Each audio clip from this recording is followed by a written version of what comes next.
Muy buenas tardes, bienvenidos a una emisión más de su programa Societatis, un programa del Seminario de Sociología General y Jurídica de la Facultad de Derecho.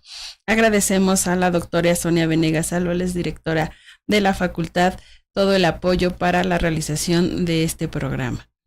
El día de hoy el tema que vamos a abordar es desafíos para la impartición de justicia, y para tal efecto nos acompaña nuestra querida maestra de esta facultad, doctora Julieta Morales Sánchez, quien obviamente nos compartirá sus reflexiones respecto a lo que hoy vamos a entender justamente en este contexto de nuevo modelo de impartición de justicia. Pero antes vamos a leer un poco su síntesis curricular, para lo cual le cedo el uso de la voz a Paulina, por favor. Claro que sí, maestra. La doctora Julieta Morales Sánchez es licenciada en Derecho con mención honorífica por la Universidad Autónoma de Chiapas, maestra y doctora en Derecho con mención honorífica por la Facultad de Derecho de la Universidad Nacional Autónoma de México, doctora en Derecho Constitucional por la Universidad de Castilla-La Mancha, España, con la calificación de sobresaliente cum laude. Ha escrito y coordinado 23 libros, más de 74 artículos y capítulos de libros, e impartido más de 190 conferencias nacionales e internacionales en países como España, Brasil y Colombia. Cuenta con 15 años de experiencia en el servicio público. Actualmente se desempeña como profesora de carrera titular B definitiva de la Facultad de Derecho de la UNAM. Es investigadora nacional nivel 2 del Sistema Nacional de Investigadores del CONACYT. Es socia activa de la Federación Mexicana de Universitarias, FEMU. Recibió el reconocimiento Distinción Universidad Nacional para jóvenes académicos en el área de docencia en Ciencias Sociales 2023. Bienvenida, doctora. Muchísimas gracias, Paulina, muchísimas gracias, mi querida maestra Amparo. Saludo a la distancia a mi querida doctora Elsie Núñez y por supuesto agradezco la invitación del Seminario de Sociología General y Jurídica y particularmente de nuestra directora, la doctora Sonia Venegas Álvarez. Muchas gracias, querida maestra. Bueno, pues el tema que hoy nos convoca es justamente desafíos para la impartición de justicia, a partir de lo que, en los medios hemos conocido como la reforma al Poder Judicial, el cual, pues sí, puede analizarse desde diversas perspectivas, ¿no? A muchos pondrán en tela de juicio si es viable, si no es viable, pero lo que es cierto es que hoy es una realidad, ¿no? Que estamos justamente incluso ante un proceso para elección de los futuros juzgadores, y bueno, pues eso nos convoca a reflexionar desde esta perspectiva. Pero justo para ponernos un poco en contexto, querida maestra, ¿en qué consiste esta llamada reforma al Poder Judicial? Sí, muchísimas gracias. Para quienes nos escuchan, sería interesante que pensemos que el Poder Judicial y todos los poderes de la Unión están regulados en la Constitución Política de los Estados Unidos Mexicanos.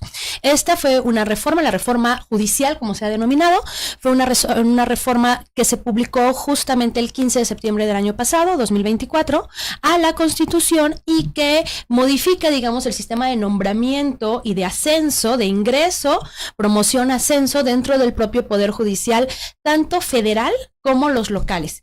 Quizás es importante también señalar que antes existía una carrera judicial donde se hacían exámenes, cursos de capacitación para que las personas pudieran llegar a magistraturas, a ser juzgadores de distrito, por ejemplo, ministros de la Corte. Tenía un proceso específico de selección que eran ternas que presentaba el Poder Ejecutivo Federal al Senado de la República y que tenía que tener esta votación agravada de 2/3 partes para llegar a ser ministro o ministra. Incluso había por ahí alguna disposición en torno a que si no se aprobaba con la votación requerida, tendría que mandarse una segunda terna y en caso de no lograr la votación requerida en el Senado de la República, era designación directa del Poder Ejecutivo Federal.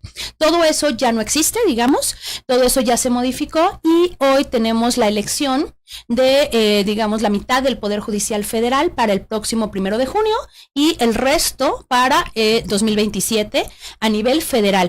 Pongo énfasis a nivel federal porque para quienes estamos en derecho importa mucho la materia de amparo, el juicio de amparo que se resuelve ante tribunales federales.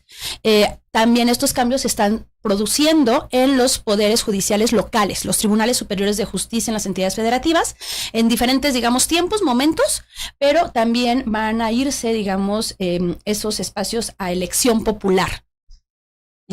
Justo en esto que referiría en el modelo anterior, refirió la carrera judicial. Y de alguna manera, pues eso implicaba de, cierto respaldo, evolución del mismo juzgador dentro de toda esta, diríamos, este ámbito judicial, que como bien refirió, pues actualmente vamos a enfrentar una nueva forma de selección. Pero en este sentido, maestra, y partiendo justamente de esto que refirió de la carrera judicial, ¿podríamos anticipar algunas ventajas o desventajas ante este nuevo panorama? Miren, hay muchas voces. Yo creo que como cualquier reforma hay claros oscuros. Entonces hay ventajas y desventajas y quizás sea ya la realidad de la implementación la que nos lo demuestre. Por ejemplo, se ha dicho que anteriormente en el Poder Judicial había esta cuestión de que era un poder opaco, que obviamente no tenía legitimidad democrática, que había intercambio de favores, nepotismo, yo te contrato a tu hijo y tú me contratas al mío, ese tipo de cuestiones. Hay alegaciones también de algunas voces de corrupción, entre otros. Se ha establecido que las ventajas de este nuevo sistema es el tema de la elección. Ha sido complicado incluso la definición de las boletas, la definición de por quién va a votar por quién, sobre todo no en el tema de ministros, que es votación nacional, sino particularmente de magistraturas y demás. Entonces, hay también la gran preocupación en torno a la independencia y autonomía de quienes lleguen a integrar el Poder Judicial Federal, particularmente me referiré, porque para llevar a personas a votar, para poder tener incidencia en un proceso de campaña que de hecho está próximo a comenzar ya a finales de este mes, del mes de marzo, tienes que tener cercanías con partidos políticos, con bases de partidos, y entonces preocupa, son las otras voces, preocupa como el intercambio de favores que pueda haber, por un lado, para llegar o para obtener votación el próximo 1 de junio. El otro lado tiene que ver con el Tribunal de Disciplina, que parece que va a ser, digamos, quien puede ejercer venganzas, pongo comillas, en caso de que algún juzgador, juzgadora, magistrado, no siga la línea institucional establecida. Entonces puede haber ahí algún tipo de represalias por esos, digamos, desacatos políticos frente a temas coyunturales. Particularmente si pensamos en pesos y contrapesos, decíamos el Poder Judicial y el amparo es el contrapeso al poder, particularmente al Poder Ejecutivo, por supuesto también a otros órganos, pero generalmente es a Poder Ejecutivo, a proyectos de desarrollo, a muchas acciones que se puedan realizar, sede ministerial y demás, Fiscalía General de la República, y de pronto por eso los temas son complejos, porque hay de pronto muchos intereses en juego. Ya, aquí justo acaba de referir un aspecto que considero es fundamental, el de la corrupción. Como que el discurso es de se va a acabar la corrupción, ya no vamos a tener corrupción, y realmente hay una forma de que nos van a garantizar, pensando justamente que yo creo que en el cotidiano vemos muchas situaciones que entrarían bajo este concepto, y que sí, que aunque lo vemos en el ojo público, no, o estaría más presente en estos que están ante la opinión pública, pues yo creo que también en el ámbito privado entraría, ¿no? En esta situación de corrupción. ¿Cómo lo ve usted?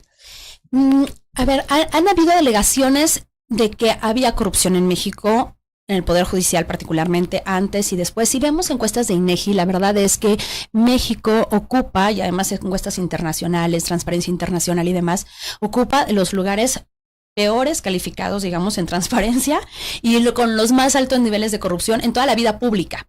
No solamente en el Poder Judicial, sino en muchos ámbitos donde la población expresa que se produce mucha corrupción. Aquí, por supuesto, creo que puede haber un tema y es lo que puede preocupar. A mí me preocuparían dos cosas y voy a tratar de dividirlo. Más allá de una corrupción económica, creo que el tema de presión política o de factores reales del poder, porque al final uno puede decir, bueno, el partido va a ayudar a llegar a tal persona al puesto, pero también pueden ser factores, poderes fácticos como el narcotráfico, por ejemplo, la delincuencia organizada. Entonces tú no sabes al final, pues claro, me servirá tener un juez penal, un magistrado penal, si voy a tener alguna alegación de algo. Entonces puede haber también otro tipo de presiones o yo te apoyo en la campaña ahora, ¿no? Correspóndeme con la resolución de un asunto, este tipo como de intercambios que también es corrupción, porque no tiene que ser, para que haya corrupción no tiene que ser en efectivo, digamos, puede ser también intercambio de favores en especie, etcétera, y se califica también como corrupción. Eso por un lado, creo que no hemos librado ese punto. La reforma judicial tampoco abordó uno de los ejes más preocupantes que hay, que es el eje ministerial. la actividad ministerial. Tendríamos que para fortalecer el acceso a la justicia en México, sí el Poder Judicial, por supuesto. No sé si esta reforma es la solución o la panacea, no lo creo. Pero, por otro lado, también tendríamos que fortalecer la sede ministerial, el Instituto de Defensoría Pública, todo lo que son los defensores públicos de oficio, el tema de abogadas victimales también para acompañar a víctimas de delito, que en muchas ocasiones son revictimizadas por el Estado y son víctimas a su vez de violaciones a derechos humanos. Entonces, creo que nos hizo falta, digamos, este otro punto. Y otra de las cosas que a mí me preocupa, que tal vez no califique como corrupción, pero tiene que ver con los procesos de capacitación que se han tenido en Poder Judicial Federal durante más de una década, particularmente a partir de la reforma 2011, un poco antes, por supuesto, pero digamos más de 10 años, 15 años tenemos capacitando en materia de derechos humanos, igualdad y no discriminación, combate al machismo, a la misoginia, a la homofobia, y tenemos tanto así protocolos para juzgar con perspectivas de todas las perspectivas, de discapacidad, indígena, etcétera. Y quienes lleguen ahora a través del voto popular, no tenemos ninguna garantía de que tengan esta sensibilización, capacitación, estos conocimientos porque al final el problema es que cada operadora jurídica tenemos una carga ideológica, una carga religiosa, una carga cultural, tenemos prejuicios. Y justamente las capacitaciones de perspectiva de género y demás, de igualdad, no discriminación, lo que hacen es un poco desarraigar esos prejuicios, esos estereotipos, esos roles, que además la Corte Interamericana ha dicho que son muy preocupantes, porque lo que hacen es reproducir, digamos, estos ejes discriminadores, y lo que hacen es obstruir el acceso a un juicio imparcial e independiente. O sea, al final todas las personas tenemos derecho a ser juzgados por un tribunal imparcial e independiente. Si mi juez es machista, es misógino, no me va a juzgar con perspectiva de género, no está siendo independiente e imparcial, ya trae una carga cultural que va a proyectar al momento de resolver. Y eso puede ser un tema sumamente preocupante, particularmente a la materia que yo me dedico, que es derechos humanos. Claro, en ese sentido tocó justamente uno de los puntos que tiene que ver con estos perfiles de aquellas personas que van a llegar a estos puestos y con esta función tan importante como es la de juzgar, ¿no? Actualmente pues existen estos filtros, ¿no? Para tratar, digo, porque en realidad no sabemos si realmente lo vayan a hacer, digo, estamos en esta prueba, diríamos, pero de garantizar que lleguen como con la mejor preparación posible. Sin embargo, ¿qué opinión le merece justamente partiendo de la idea de que pues al final del día cualquiera que cumpla los requisitos, cualquiera, no necesariamente, ¿no? Puede aspirar a ocupar un cargo? Los requisitos exigidos, digamos, en la Constitución y posteriormente en las convocatorias y demás, fueron muy criticados. El tema de tener licenciatura en Derecho con X promedio, por ejemplo, el tema de las cartas de los vecinos, que además fue como muy sonada para quienes nos escuchan y no sepan, pedían como cartas de recomendación de vecinos que te conocieran, que dijeras que eras una buena persona, íntegra, honesta y demás, experta, ¿no? Conocedora, no sé. Entonces, eso ha sido muy cuestionado. Realmente los requisitos seguramente no garantizaban perfiles idóneos. Fue trabajo de los comités de evaluación, se entiende, el seleccionar a los mejores perfiles, a los mejores currículums, pero luego la propia reforma tenía ahí un truco, que era el tema de la tómbola, y entonces en la tómbola ya no se sabe si quedaron los mejores perfiles o no. Además el procedimiento, entiendo, fue también muy cuestionado por quizás falta de transparencia, de orden, de claridad, digamos, en el proceso de la tómbola. Y bueno, hoy ya tenemos a quienes integran las boletas. Además hay que recordar que el Comité de Evaluación del Poder Judicial presentó su renuncia en conjunto, y entonces se suplió, digamos, la actividad del Comité de Evaluación del Poder Judicial, pues también por una tómbola. Entonces, al final no sabemos si la tómbola es lo suficientemente sabia para elegir a los mejores perfiles. Claro, justo lo que decía, ¿no? El decir, el que haya renunciado, pues este comité ya nos da un anticipo, ¿no? De que hay ciertas situaciones que se tienen que subsanar, ¿no? Porque al final del día, pues cuando estas personas ejerzan ya sus funciones, pues de ellos va a depender el patrimonio de una persona, la libertad de una persona, ¿no? Entonces, pues de alguna manera sí necesitamos estos mecanismos que garanticen, ¿no? y que más allá de que cumplan los requisitos, pues yo pienso, es una opinión muy personal, que sí deben tener cierta experiencia, ¿no? Es decir, a lo mejor lo que nos hemos dedicado a la academia, pues tenemos la experiencia en la academia y sabemos esta parte de los programas, de los temarios, de las técnicas y eso, pero de repente lanzarnos a querer ocupar, no lo sé, yo tendría mis reservas, habrá a lo mejor quienes sí, pero justamente en ese sentido, ¿no? Es decir, ¿quiénes serían estos perfiles idóneos para poder aspirar? Y además en ese acto de honestidad, ¿no? Es decir, es un acto de honestidad conmigo de que implica una responsabilidad el desempeñar esta función de la impartición de la justicia, ¿no? Y entonces, en este sentido, maestra, que justamente refirió, es esta percepción como de campaña, ¿no? Y a mí en lo personal, esta percepción de campaña es... lo voy a decir como tradicionalmente se concibe, es como venderme el mejor postor, ¿no? O sea, yo lo veo en esa perspectiva de como casi voten por mí porque yo pues les voy a garantizar todo, ¿no? Cuando en la realidad pues no es así, ¿no? ¿Qué opinión le merece? Bueno, están por empezar las campañas. De hecho, creo que hay además muchas dudas de las personas candidatas a los espacios jurisdiccionales. En el tema de los gastos de campaña, por ejemplo, porque además el monto es ínfimo, es mínimo, entonces de que si hay actos anticipados, qué sí pueden hacer, qué no pueden hacer. Entiendo que también el INE está llamando a capacitaciones a las propias personas candidatas para que, ¿no? Más o menos dilucidar dudas. Creo que es un proceso y creo que vale la pena entender que es un proceso diferente a lo que hemos vivido en México como elección, digamos. Y el tema de las campañas, pues también muchas van a ser a través de redes sociales. Muchísimas van a ser a través de redes sociales, como de este llamado al voto. Yo he escuchado muchas voces que dicen, bueno, yo voy a votar, pero si en el centro de votación hay una fila enorme y son horas, pues no, gracias. Es decir, ¿quién realmente va a participar? Se predice un altísimo nivel de abstencionismo en la elección. El tema del conteo de votos, que ya no van a ser ciudadanos, sino entiendo se van a trasladar al INE. Entonces, hay como muchos puntos que son diferentes a la elección normal que México ha vivido y de la que tenemos experiencia. Las propias boletas, ¿no? Por eso ha habido como ya campañas, intentos de consejeros electorales de explicar cómo va a ser la boleta para las personas y demás. Porque además la Constitución no solamente cambia como cosa, sino también exige cuotas. Entonces, por ejemplo, de 9 ministras y ministros, tienen que haber 5 mujeres, 4 hombres. Entonces, también eso afecta, digamos, la forma de la votación. La verdad es que parece que va a ser muy complejo que las personas lleven como muy claro el nombre o conozcan a todas las personas por las que tienen que votar el próximo 1 de junio. Tal vez me acuerde de ministras, ¿no? Que además son muchos, pero porque al final serán 9 los que hay que elegir, pero luego magistraturas y luego tribunal de disciplina y luego es posible que no sé exactamente, salvo que lo lleven anotado, cómo vas a saber cómo votar. Será muy importante la transparencia y creo que es un reto muy importante para el INE y para México ver cómo se afronta esta elección. Claro, toca un punto muy importante que tiene que ver con la infraestructura.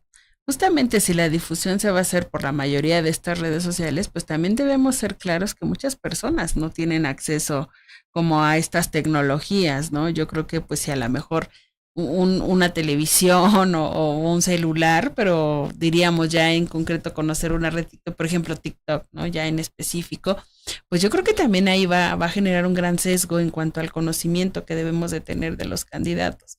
Lo que usted bien refiere, pues a lo mejor me puedo acordar de 1, de 2 o 3, ya no sé, ¿no? Pero de toda la lista, ¿no? ¿Cómo va a ser la dinámica de votación? Porque al final sí va a ser un número importante, ¿no? Yo creo que en términos de infraestructura sí tendríamos un reto espectacular, no solo en cuanto a esta parte material, sino incluso también en cuanto a la parte humana, ¿no? Es decir, si en una campaña pues que votamos, diputado presidente, es un reto enorme, ¿no?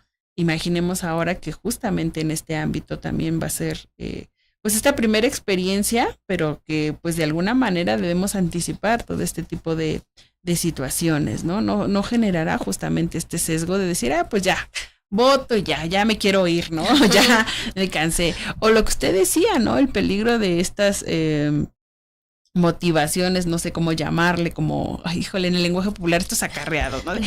Porque tienes que votar, porque justo intervendría como esta situación, ¿no? No también tendría justamente que analizarse ya desde este momento, o ya incluso, ¿no? Sí, a ver, creo que has tocado muchos puntos, mi querida maestra Amparo, relevantes. La brecha digital es uno de ellos, porque tenemos a un amplio sector de la población en México, algo así como 30, 40 millones de personas que no tienen acceso a internet, que no tienen acceso a redes y demás. Entonces ya eso, digamos, si tu campaña, porque además es lo humanamente posible para los tiempos y para los recursos, va a ser por redes sociales, por ejemplo, o pues va a haber muchísima persona que no va a estar informada. La duda es si ellos van a ejercer o no el derecho al voto, y si lo van a hacer de manera informada, libre o no.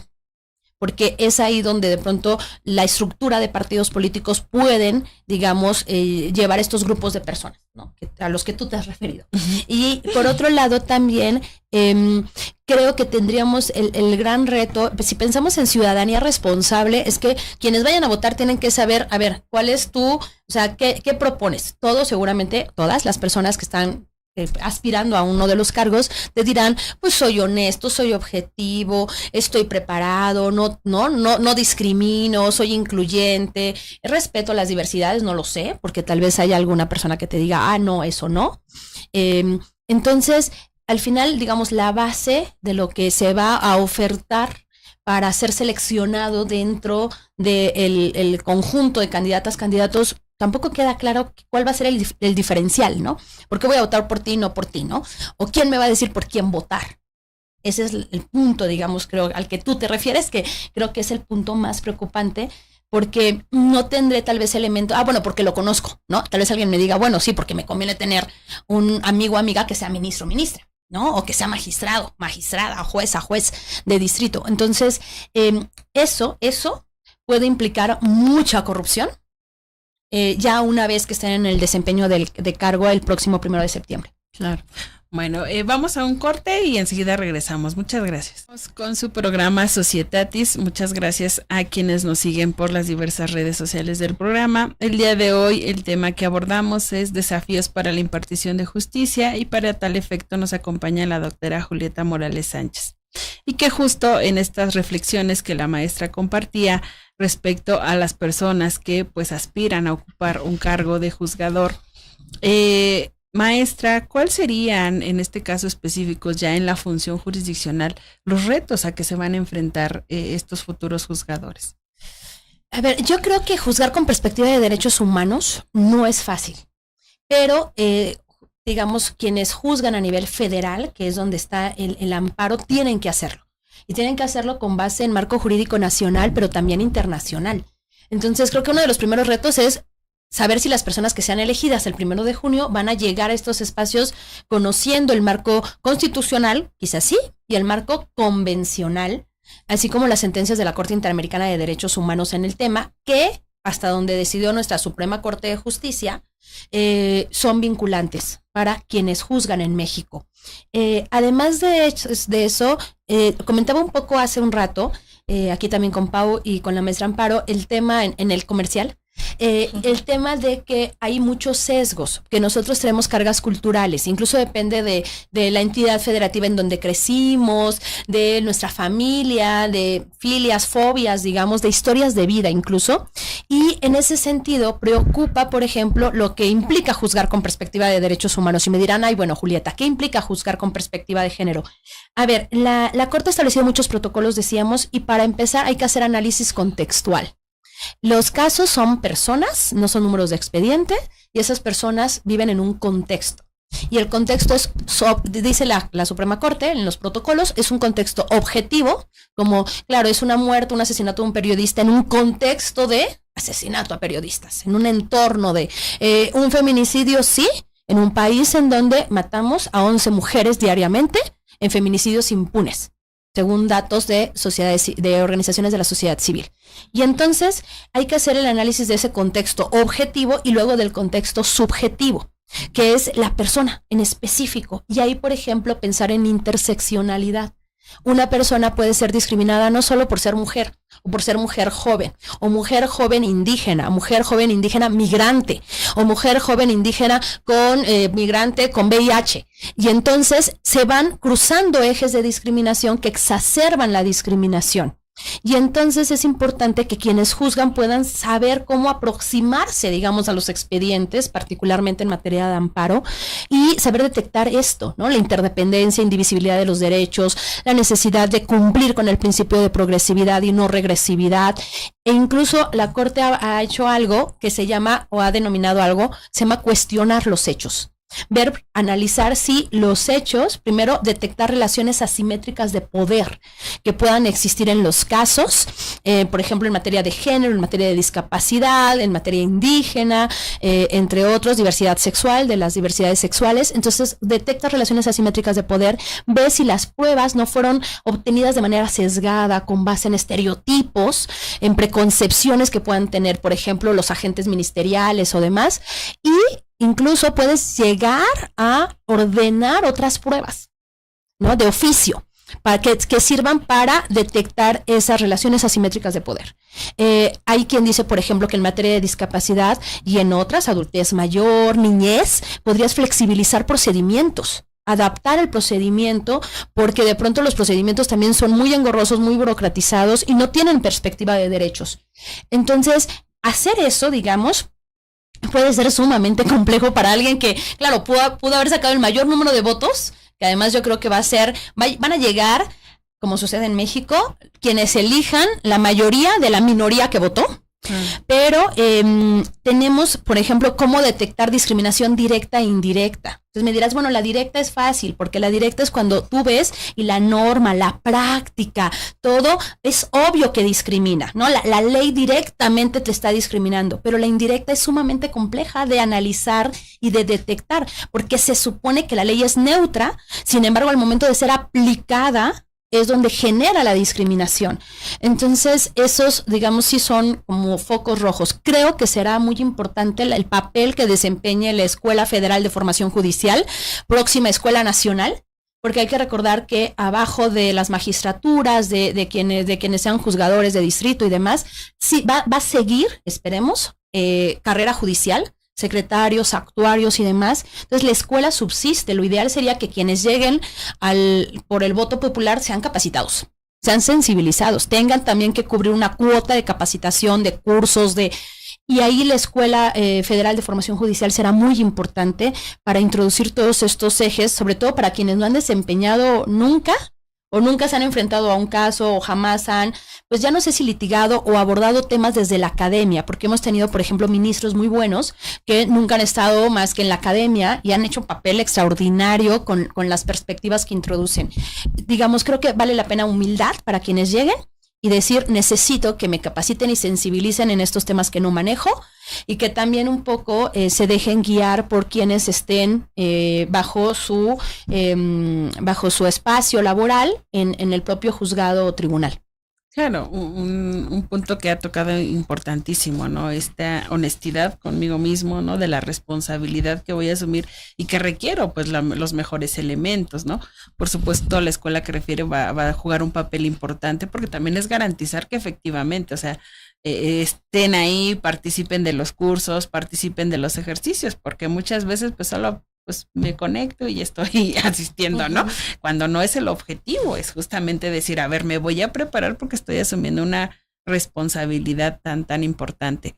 Y justo en estos casos que refería, ¿no? De los avances que desde el Poder Judicial pues hemos tenido, ¿no? En materia de derechos humanos, en materia de género, en materia de adultos mayores, ¿usted considera que podría existir el riesgo de algún retroceso en alguno de estos aspectos? Sobre todo porque en experiencias de otros países, el caso específico del aborto, en donde pues se han dado un golpe impresionante, ¿no? A todo el avance que ya en esa materia habían tenido en esos contextos.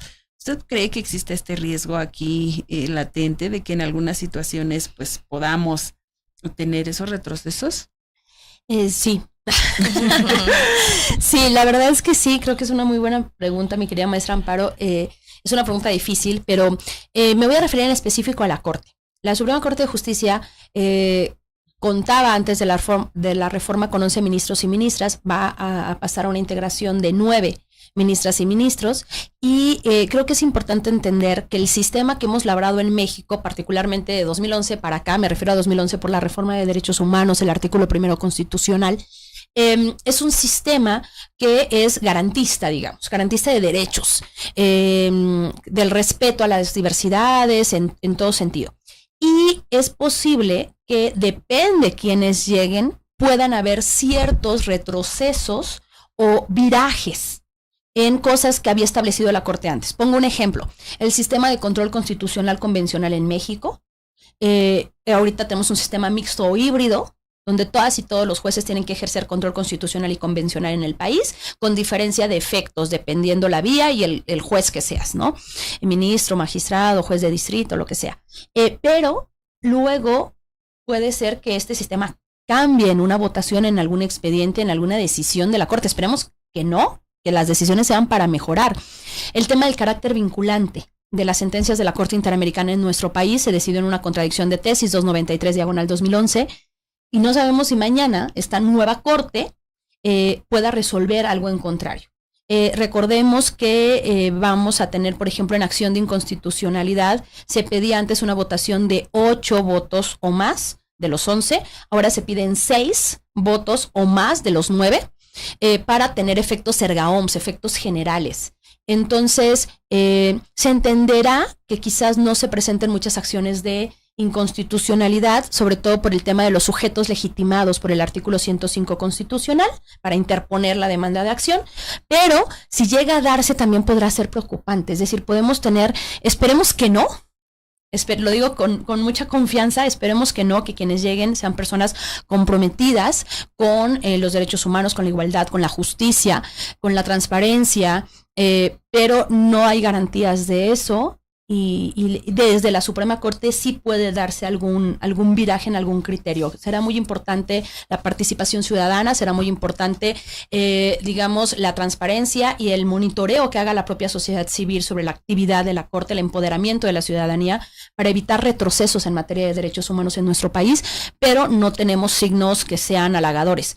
Un ejemplo de eso es la reforma en prisión preventiva oficiosa, que amplió el catálogo de delitos, en lugar de suprimirlos todos, que según una sentencia de la Corte Interamericana, la sentencia del caso García Rodríguez, que ordenaba reformar el artículo 19 para suprimir la prisión preventiva oficiosa, lo que hizo México fue en sentido contrario. Amplió el catálogo de delitos por los cuales procede prisión preventiva oficiosa. Entonces, ese tipo de cosas no son signos, digamos, que nos generen beneplácito y que nos puedan decir que vamos a tener una corte de progresista, una corte avanzada en materia de derechos humanos. Esperemos que no sea una corte restrictiva o que labre un capítulo oscuro en la historia de los derechos humanos en nuestro país. Así. Bueno, pues cedo el uso de la voz a Paulina. Teníamos algunos comentarios de nuestro auditorio para que le pueda expresar a la maestra. Por favor, Paulina. Claro, maestra. Nos preguntan, doctora, ¿considera que estos cambios en la elección de jueces y magistrados podrán lograr el fortalecer la imparcialidad del Poder Judicial o solo nos ayudarán a reproducir viejas prácticas? Es una pregunta muy complicada. No sé quién la hizo. Muchas gracias por la pregunta y gracias por estarnos escuchando. El objetivo, entiendo, de la reforma es fortalecer la imparcialidad, la transparencia en la vida institucional del Poder Judicial. Creo que lamentablemente en la reforma no logramos dibujarlo de manera adecuada, garantizarlo de manera adecuada. Hay preocupaciones por la cercanía de personas candidatas a partidos o también a estos poderes fácticos de los que hablaba. Y en esos casos es posible que perdamos o esté en riesgo cierta imparcialidad e independencia. No obstante, se entendería que el Tribunal de Disciplina debe de estar ahí para corregir esos desvíos, pero tampoco hay certeza de las filias o fobias que puedan tener las personas que integren el Tribunal de Disciplina. Claro. Una segunda pregunta es, ¿qué reformas históricamente han sido efectivas para mejorar la impartición de justicia en México y en otros países? Creo que tiene que ver, las reformas, generalmente cuando se hacen reformas constitucionales de este calado, se entiende que hay un proceso de debate público. Un proceso que entiendo que aquí se hizo quizás de manera apresurada, de manera no tan transparente, de manera no con una convocatoria tan amplia como se hubiera deseado, pero se escucha a organismos internacionales, se escuchan a instancias de la sociedad civil, particularmente tratan de ser integrales, tratan de también fortalecer el área ministerial, por ejemplo, todo lo que son las personas ministerios públicos, el tema de los derechos laborales de quienes están en los ministerios públicos, cargas de trabajo, acceso a la justicia, como digamos tratar de modificar toda la estructura a fin de que pueda mejorar el acceso a la justicia. Quizás esta reforma quedó a deber en el sentido de que no toca todo el enramaje que tiene que ver con el acceso a la justicia en México, sino solamente partes. Subsisten todavía, por ejemplo, estas figuras sumamente cuestionables como son el arraigo en materia penal, entre otras. Entonces, parece que fue como un parche que no sabemos si va a tener buen efecto o no. Es decir, no sabemos cuál va a ser el resultado de la implementación hasta que quizás tengamos todo el sistema implementado en su totalidad en 2027, por un lado, y por el otro lado veamos ya los primeros resultados. Hay cosas buenas, por ejemplo, esta obligación de juzgar en un plazo razonable, de manera rápida. También esperemos que se cumpla, pero tenemos que pensar en el rezago que ya de por sí tiene el Poder Judicial federal y locales, porque es un rezago generalizado en México, que tiene que ver con cargas de trabajo, con falta de personal, con recursos y demás.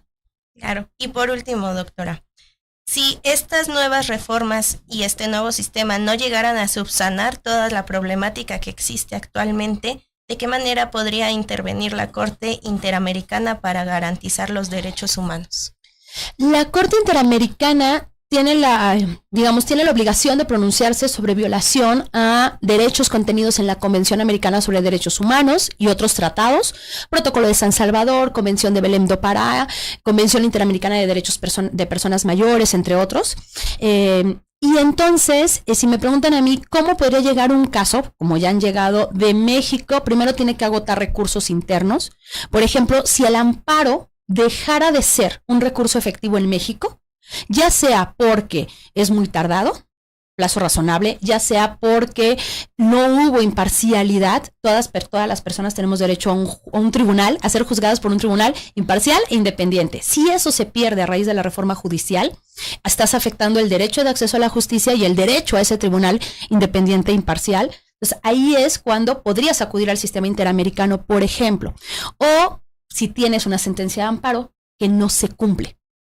Eso también es otro de los puntos que hemos visto en los últimos meses, el incumplimiento de suspensiones en materia de amparo, porque puede estar perfecto, pero el recurso, dice la Corte Interamericana, para proteger derechos humanos no solo debe de existir, sino tiene que ser efectivo. Y eso implica que si tengo una sentencia, la respete todo mundo, desde la Presidencia de la República hasta todos los poderes, secretarías de Estado y demás. Si yo tengo mi sentencia muy bonita de adorno y la puedo enmarcar, pero nadie la va a cumplir, no tengo recurso efectivo. Esos son los casos en donde las personas, para la defensa de sus derechos, podrían acudir tanto a la Comisión Interamericana como posteriormente a la Corte Interamericana de Derechos Humanos para la defensa de los derechos que ya en México no estén siendo resguardados, digamos. Creo que un poco eso. Tenemos que agotar recursos internos, ya hay 6 meses después de agotar recursos internos, pero si no tengo recurso efectivo, no estoy obligado a agotar recursos internos. Hay excepciones. Muchas gracias, doctora. Y por último, una pregunta personal. ¿Cómo usted cree que podríamos evitar caer en esto que tan popularmente se ha dicho, la politización de la justicia? Esa es la pregunta como de los 80,000. Ayúdame, Amparo. Lamentablemente vivimos en sociedades que están politizadas. Lo importante quizás es entender que eso es algo que tratamos de hacer siempre y le decimos a quienes gobiernan en los poderes ejecutivos, federal, locales, municipales, que cuando una persona llega a un puesto, no llega para representar a quien apoyó su candidatura, ya sea partido, ya sea grupo, ya sean empresarios, ya sea, ¿no? Quien sea. No llegas a eso, llegas para cuidar y cumplir con la función de manera objetiva, imparcial, transparente. Creo que eso sería importante, que las personas que lleguen un poco se olviden de quiénes los llevaron allí y traten de cuidar su nombre, su propio prestigio personal, institucional, y tratar de hacer un buen papel en aras de la justicia, la igualdad, y la no discriminación en México. Claro. Y yo complementaría justamente con la responsabilidad que como ciudadanos tenemos respecto a esto, ¿no? Es decir, no solo es ir y votar y ya, ¿no? Y pongo un tache o una X, no sé, no. Es todo el seguimiento que le voy a dar justamente ante esta función, ¿no? O sea, voy a poner pues casi mi libertad, mis patrimonios en manos de esas personas y lo que espero es que justamente hagan su labor conforme a los parámetros establecidos, ¿no? Entonces yo creo que aquí también habría una corresponsabilidad con nosotros los votantes, ¿no? Lo que comentábamos, pensemos en los chicos de 18 años, ¿no? Que sí tienen como toda esta etapa, ¿no? De encontrarse, de construir su identidad y de entre ellas pues ya ejercer su derecho al voto, ¿no? También hay una responsabilidad de informarse, ¿no? De cuál es el sentido. Pensemos a lo mejor con los adultos mayores, ¿no? Que también pues muchas veces o desafortunadamente pues solo los llevan para que expresen ahí que fueron a votar, ¿no? Pero no se les da una verdadera información de cuál es la importancia y trascendencia que esto tiene, ¿no? Lo que decíamos, ya está, o sea, como quiera que la hagamos, pues ya está la reforma, ¿no? Ahora pues tenemos que seguir que justamente su implementación pues sea lo más idónea posible, estar al pendiente que estas situaciones, como decía, ¿no? De estas cuestiones de género que muchas se han logrado, ¿no? Estas cuestiones de abatir la violencia, ¿no? Sobre todo en un país tan complejo que tiene muchos índices de violencia en diferentes ámbitos, pues sí es importante que nosotros pues diríamos, estemos también vigilantes de esa situación, ¿no? Sobre todo porque, pues bueno, también tenemos un tema en transparencia que aunque es otro boleto, también es importante, ¿no? Porque justamente para los estados que se dicen estados de derecho, pues este tipo de situaciones van a ser fundamentales, ¿no? Totalmente de acuerdo. Bueno, pues mi querida maestra, hemos llegado al tiempo de este programa. Te agradecemos mucho tu apoyo para estas reflexiones. Sin duda todavía hay mucha tela de donde cortar para este tema. Viene la implementación, viene cuando ya estén en funciones, ¿no? Todas estas cuestiones, sobre todo en un país tan complejo como México, ¿no? Que pues día a día vemos en la noticia gran cantidad de situaciones que de alguna manera tienen que ser resueltas, ¿no? Y que se confía justamente en los jueces para hacer, aunque no están solos, sino que implicaría, como usted lo dijo, pues toda esta red de actores que puedan intervenir, pues para solucionar o dar una solución a estas situaciones. Por tanto, pues esperemos que en otra oportunidad nos acompañe con su expertise en este tema. Por el momento, pues le volvemos a agradecer. Agradecemos a nuestro auditorio con el favor de su atención. Los esperamos para otro programa de Societatis el próximo martes. Por supuesto, agradecemos al equipo de Canal Jus Multimedia, Eduardo Rafael, al Seminario de Sociología, Paulina, que nos acompaña y que nos permiten la realización de este programa. Hasta entonces, muchas gracias.